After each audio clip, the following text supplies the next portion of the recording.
Good morning, ma'am. I am Keyriel Morales, AB Literature, Section B, and I am here to report Module 3 about physiological perspective.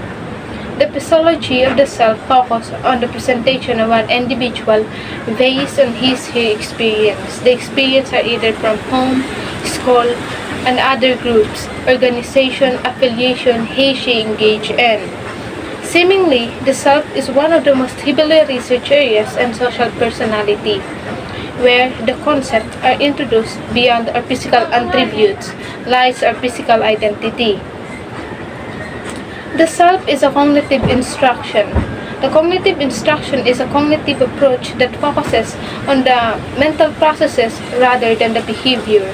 This approach will assist individual assimilation new information to their existing knowledge and will enable to make an approachable modification to their existing intellectual framework.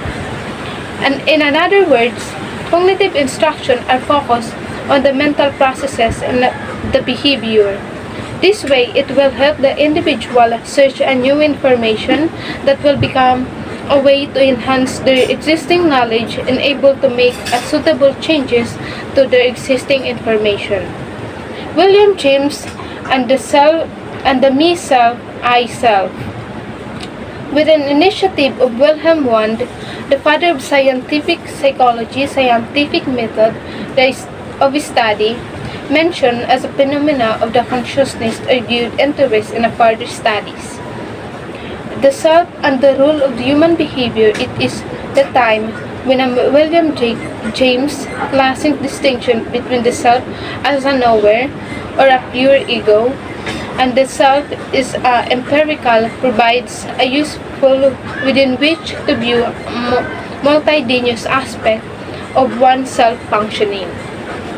William James suggests that the total self of me, being a square duplicate, it is composed of party object and a party subject.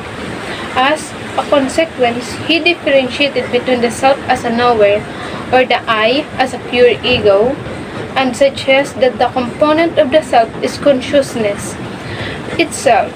The me, on the other hand, it is one of many things that the I are conscious of, and it is consists of three components: material self, social self, spiritual self. Material self consists of things that we belong to us or what we belong to.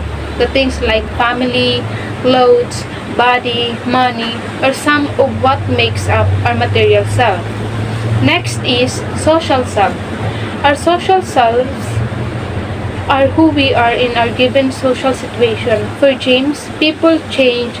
How they act depends on the social situation that they are in. James believed that people had many social selves as they had social situations are participated in. The last is the spiritual self. It is who we are in our core. The spiritual self is more concrete to a permanent than other two selves. The spiritual self is one of the subject and most innate self aspect of an individual. Spiritual self include things like he, her, personality, core values, conscience that do not typically change throughout a lifetime. Global self versus differentiated model. There have many postulation that oneself may be fragmented into different parts and different selves, which is maybe in a concept they need regulation from the area. Almost. William James gave a very interesting perspective on the self, was among the first writer to coin from self-esteem. This is another theories emerged in the study and as an integrated part of another psyche. In other words, William James viewed the self and the first one who created the term self-esteem. And the theory appeared in the study the selfhood and combined the other part of the psyche. Global self-esteem, aka trait self-esteem. It is a personality variable that represent the way people generally feel about themselves. It is relatively enduring across time and situation. According to the researcher, Cracker and Crack 2004, Cracker and Wolf 2001. Global self-esteem is a decision people make about their own worth as a person. Next is state self-esteem, aka feeling of self-worth. Refers to the temporary feelings or momentary emotion, reaction to the positive and negative events where we feel good or bad about ourselves during the situation or experience. Next is domain-specific self-esteem or aka self-evaluation. It is focused on how people evaluate their own various attributes or abilities. This is making distinction or differentiation on how good or bad people are. Specific physical attributes, abilities, and a person characteristics. Real self and ideal self concept. The real self is a regulating center of an individual personality. Self process under the ID, ego, superego functioning. Crack psychology is the biggest breakthrough in understanding the physiology self. From this milestone, prominent psychologists followed with their own the perspective of the self-contest, rule and function of ego self. These were the landmark of contemporary psychology and the understanding of the internal process of a man. Karen Homey, with her feminine psychology, established that a person has an ideal self, actual self, and the real self. She believed that everyone experienced basic anxiety throughout, which is experience conflict and strive to the core and empty tension reduction approaches. And Homey believed that people develop a number of strategies to cope up the basic anxiety because people feel inferior. An ideal self is an imaginary picture of the self as the possessor of unlimited power and superlative qualities. It is developed. On the other hand, this actual self is a person, one in everyday life, because it fails to fulfill the requirement of the idealized image underlying the actual both of the idealized self and the actual self. The real self, which is revealed only as a person begins to shade the various techniques developed to deal with the basic anxiety and to find ways of resolving conflicts. Carl Roger, with the person-centered theory, established a concept of the self involving the real self, aka self-concept, and ideal self. Real self includes all those aspects of one's being and one's experience that are preserved in awareness.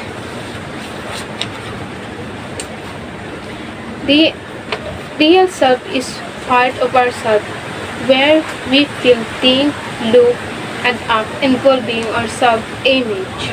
The ideal self revolves around the goals and ambitions in life. In dynamic, the ideal self that we have to develop over the time. A wide gap between the ideal self and the real self indicates incongruence and unhealthy personality. If the way that I am the real self, it is the sense of a mental well-being or peace of mind. If the way that I am is not aligned with who I want to be, it is a congruence or lack of alignment with the result a mental distress or anxiety.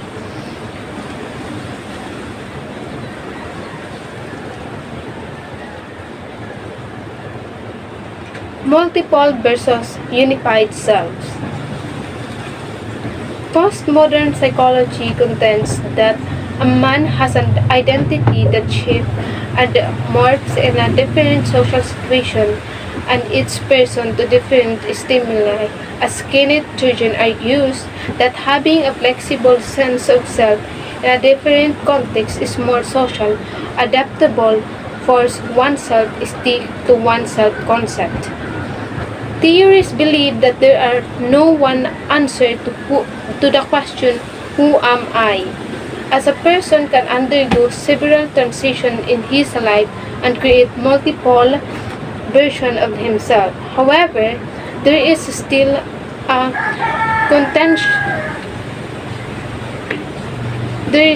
contention of the importance of mental well-being and of maintaining unified, general, coherent self.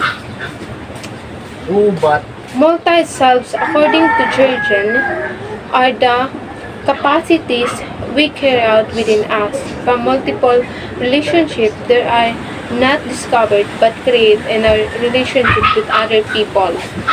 Unified self, as strongly pointed out in tradition, psychology emphasizes that well-being comes when our personality dynamics are congruent, cohesive, and consistent. It is understood that a person is essentially connected with selfhood and identity. True versus false self. Donald W. Winnicott distinguished what is he called the true self from the false self. In human personality, considering the true self as based on the sense of being and experience body and the sense of self as a necessary defensive organization, a survival kit. A caretaker self and means by which threatened person has managed to survive. True self has a sense of integrity or connected wholeness, the hearts of the early stage. False self is used when the person has a comply with an external rule. The healthy false self is function and can be compliant, but without the feeling that it is a betrayed, it is true self.